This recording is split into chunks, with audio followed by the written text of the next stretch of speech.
Now, if you're after a Greek classic, then you need to try my Ravani recipe. It's quick and easy to make. Flavors of semolina and mastiha drenched in a sugar syrup. It's fluffy yet moist and so Moorish. I'm going to show you how to make it before I take a bite out of this slice. First things first, we're going to start with our syrup. Always important that our syrup is nice and cool when we pour it over our hot cake. In with our sugar. As with any siropiasta, I love to flavor them with cinnamon and a little bit of lemon rind. In we go. I'm going to let that boil for 15 to 20 minutes. I don't want it to be as thick as a syrup for baklava, just a tiny bit thinner. And while that's boiling, let's get started on the cake.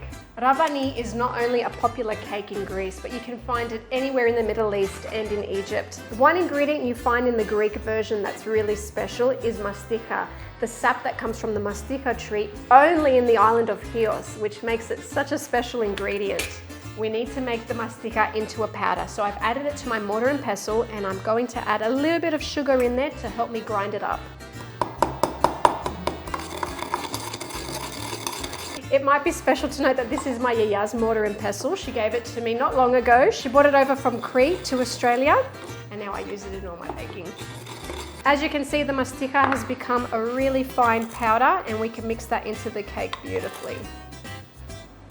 Mastiha sugar is done. Now all we have to do is mix all of our ingredients together.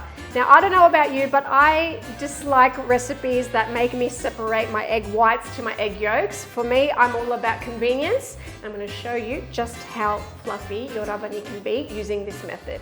What we're going to do is add 6 eggs to our bowl, some sugar, and of course the mastiha sugar that we just ground up. Nice. Using our whisk attachment, we're going to mix it on high until it triples in size. You're going to see just how fluffy this mixture is going to get.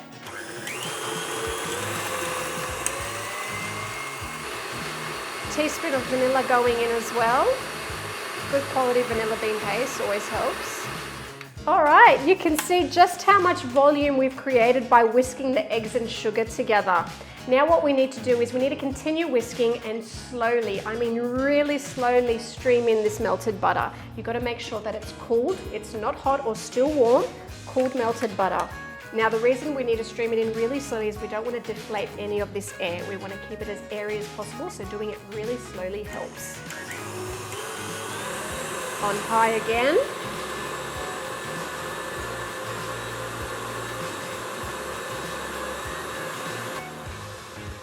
Perfect, we've been able to maintain a lot of that air, and all we have to do now is add our dry ingredients.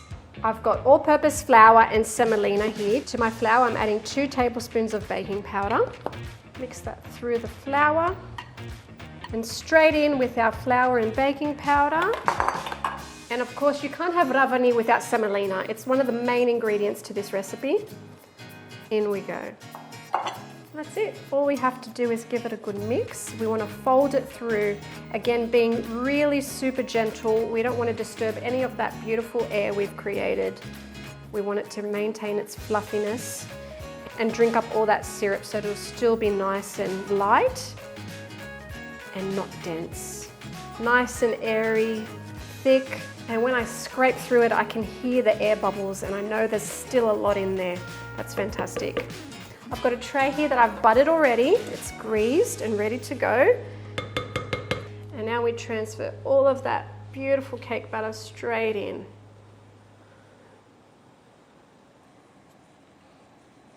Using an offset spatula just to make a nice flat and even layer, like so.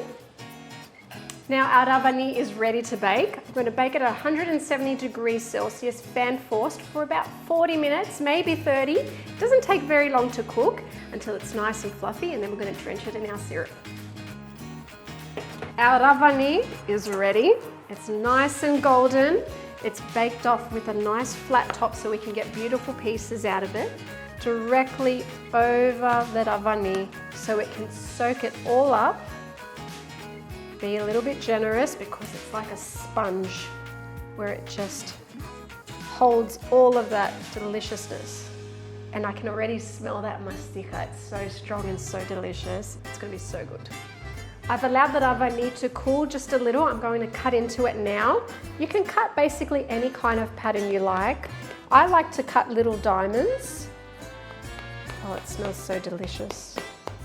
And you can top it with any nut you like when you serve it. I like using pistachios, and if you know me, you know I love my pistachios. Our Ravani is ready to serve. I've been in anticipation to get myself a slice, but before I do, I'm just going to decorate it with some crushed pistachios in the middle of every diamond that I've cut out. You could use any nut you like here, walnuts, almonds, totally up to you. Now this Ravani is still slightly warm. I'm gonna go in and get a piece of it. It's drenched in syrup, my goodness. Instantly you get that Mastiha flavor and that spongy semolina cake that's just soaked in all that syrup. It is so Moorish. If there are any other Greek recipes that you love, that you've got a close connection to, or that remind you of your yaya, let me know in the comments below and I'd be happy to make it. Καλή όρεξη!